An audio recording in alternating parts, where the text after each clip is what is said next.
think the problem with lawyers in general when it comes to advertisements, social media and everything forever has been fear of what people will think of them. I realized I got really tactical when I interviewed you last time. We went into like all these very specific hacks, and I forgot to ask the most important question, which is how you make content.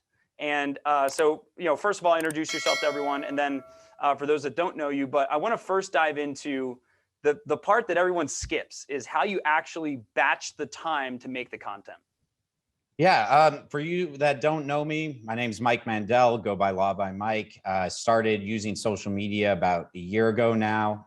Went from 0 followers to 6.3 million on TikTok, over 500,000 on Instagram, and we just recently got 1 million subscribers on YouTube. And that was in a matter of 3 months. So it's a good question you asked, Bill, about blocking out the time. Honestly, now my life is very much devoted to this, so it's a little bit different. But in the beginning stages, it was, and I still do this actually today. It's creating a schedule that you can work with. For me, I have so much going on with my law firm during the weekdays, and it tends to get quieter on the weekends. So I block out my days for filming on Saturdays and Sundays, Friday evenings, writing scripts. So really, it's all about having a really good schedule that you can stick with and work with. And as I think I told you on the last time I was on here, before you start this off, if you haven't started yet, create an inventory so it takes some stress off you, because the worst thing that you can deal with is constantly trying to create the content and being behind. That's when you tend to get stressed out. And even if you need to take like, a week off or something to get back on top, it's probably a smarter move than having all that stress, keep you from, putting out videos in a consistent manner. So, and I appreciate that. It's everyone's got to find their own kind of way of doing it, right? Some people do it once a day, like video a day. Others perform better with batching, right? Like having like, a dedicated multi-hour chunk where they make content. Here's what I think also holds people back. And this is the main questions I wanted to hit on today, because, not enough lawyers take action on social media, I think. So how good do you have to be on video? Because I feel like lawyers have this thing in their mind that if they're not some tap dancing entertainer or something, that they just shouldn't do anything. Yeah. Well, I can tell you when I first started out, the only lawyers on TikTok were doing dances, and I told myself I'm not going to be doing the tap dancing. So, you don't have to be an entertainer, but you do have to, show your personality. Everyone has a unique personality. I think the problem with lawyers in general when it comes to advertisements, social media and everything forever has been fear of what people will think of them. Will it make them look unprofessional? Will it make them make their colleagues judge them? And you guys got to get that out of your head, because if you're working in this business trying to get clients, regular people, they want to connect with the lawyer. And when you get in a car accident, or you have a sexual harassment case, or you have something that is affecting your life, you don't want to just go to someone who's yelling at you in some advertisement. You want to go to someone who maybe did make you laugh, or maybe did make you feel some sort of way that you feel like you have a connection with. And that's what social media does, is you get to engage with your followers, have conversations with them, build a relationship with them, in a sense that when something happens to them, their family members, their close friends, they'll be reaching out to you because you're different from the TV advertisement where they don't know that lawyer.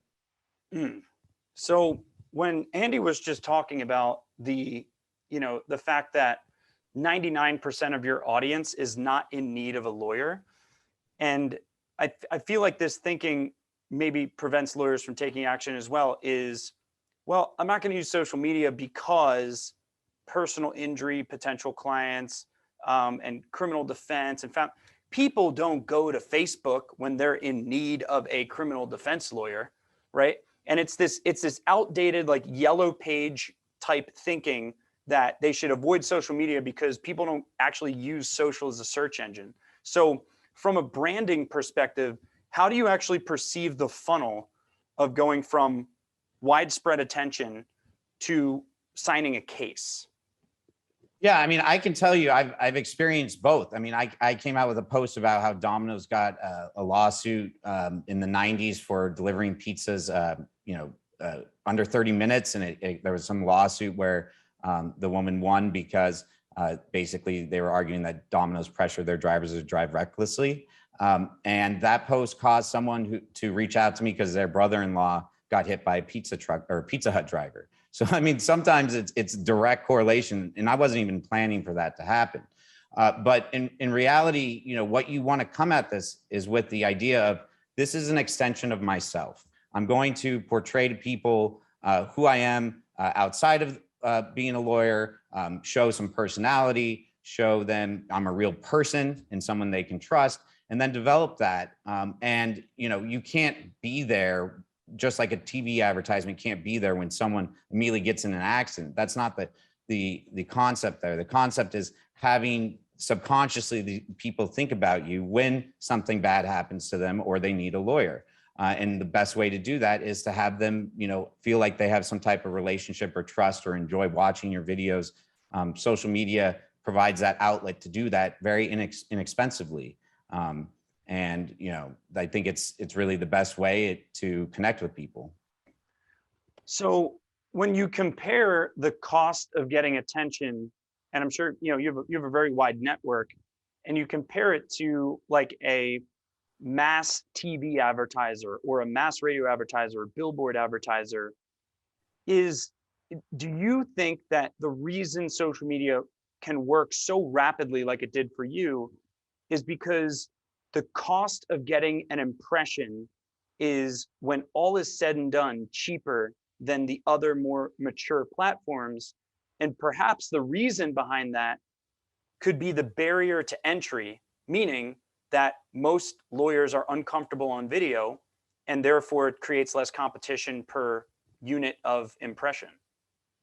Yeah, I mean, I think social media itself is unique, especially with the advent of TikTok, and now all the platforms are doing the short form media, 30-second, 60-second videos, has created the ability for anyone to potentially go viral. And that is, a unique thing, because before that, when you had Instagram and just Facebook, it would take years to grow a following. Now you potentially could, put out one video and it goes viral. But your goal should not be to just come up with a viral video. It should be to be creating content that you believe is valuable for people. And then the hope is that it will eventually, go viral or start gaining traction and creating a community of people that enjoy watching your content and trust you. I think the billboards, and all of those, regular forms of advertisement, they still have a place, but social media is so inexpensive for you to try out that you should really be taking advantage of it. I think you had one other question there, but I think you were asking me, is it hard? Is the reason why we're not seeing so many lawyers, on social media because of this like fear of presenting themselves? Is that the question? Yep. Yeah. And when I tuned in here, I saw that you guys were going to offer $100 for someone who puts out, the worst video, right? And I always tell people, like, you will not know if you can be successful in social media until you put your foot out there. And you need to do that, and you need to fail, because I analyze every single video, look at why they fail, why they succeeded. And you need to understand the trends and the things that are making things work and making things not work. Only way you can do that is by failing. And you trust me, I've seen, okay, shouldn't have said this or should have done it this way. And sometimes you can actually even take a video, redo it in a different way, repost it, and all of a sudden it performs so much better. So you have to look at your faults in order to improve on this, and also understand why the audience isn't engaging into it and it's not getting the views that you wanted it to get.